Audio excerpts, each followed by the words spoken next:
हाय दोस्तों, आप सभी का स्वागत है मेरे यूट्यूब चैनल भोजपुरिया परिवार 0305 में। आप सब कैसे हो? उम्मीद करती हूँ कि आप सब अच्छे होंगे और स्वस्थ होंगे। अगर आप सब मेरे चैनल पर नए हैं तो प्लीज़ मेरे चैनल को सब्सक्राइब कर लीजिए और लाइक कीजिए, कमेंट कीजिए। दोस्तों,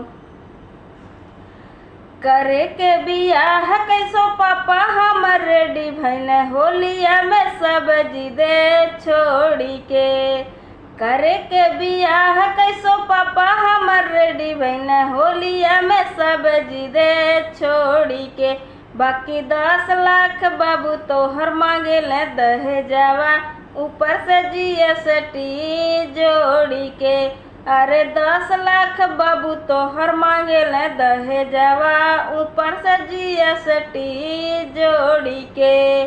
उड़ी उड़ी पानी ढेर पिया ताई बुढ़ावा, फागुआ में अगुआ भेज के। उड़ी उड़ी पानी ढेर पिया ताई बुढ़ावा, फागुआ में अगुआ भेज के। अरे जेलवा में तेलवा निकर जाइए नेकर, मांग जदी करी है दहेज के। अरे जेलवा में तेलवा निकर जाई बुढ़ाऊ, मांग जदी कर दहेज के। सगरो पढ़ाई लिखाई के खर्चा बाबूजी तोहर जोड़ावले, बाबूजी तोहर जोड़ावले। सगरो पढ़ाई लिखाई के खर्चा बाबूजी तोहर जोड़ावले, बाबूजी तोहर जोड़ावले। तोहरो त बाबूजी तोहके पढ़ा के सगरो कमाई लगवले, पाई पाई जोड़ के पढ़वले।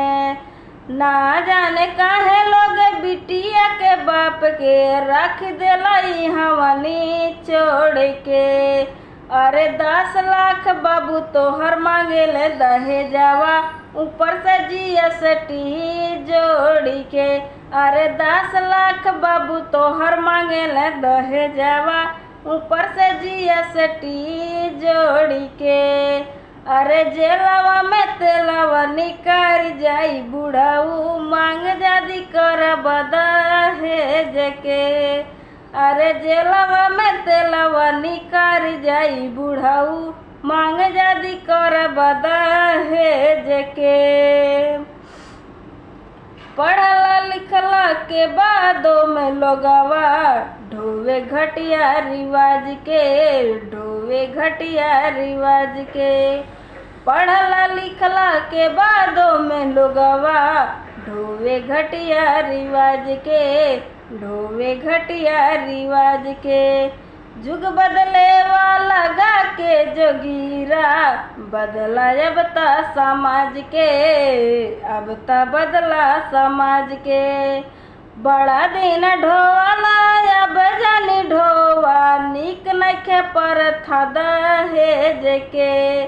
बड़ा दिन ढोवाला अब जानी ढोवा, निक नखे पर था दहेज के। अरे 10 लाख बाबू तोहर मांगे ले दहेजवा, ऊपर से GST जोड़ी के। अरे 10 लाख बाबू तोहर मांगे ले दहेजवा, ऊपर से GST जोड़ी के। अरे जेलवा में तेलवा निकर जाई नकर, मांग जदी करी है दहेज के। अरे जेलवा में तेलवा निकर जाई बुढ़ाऊ, मांग जदी कर दहेज के।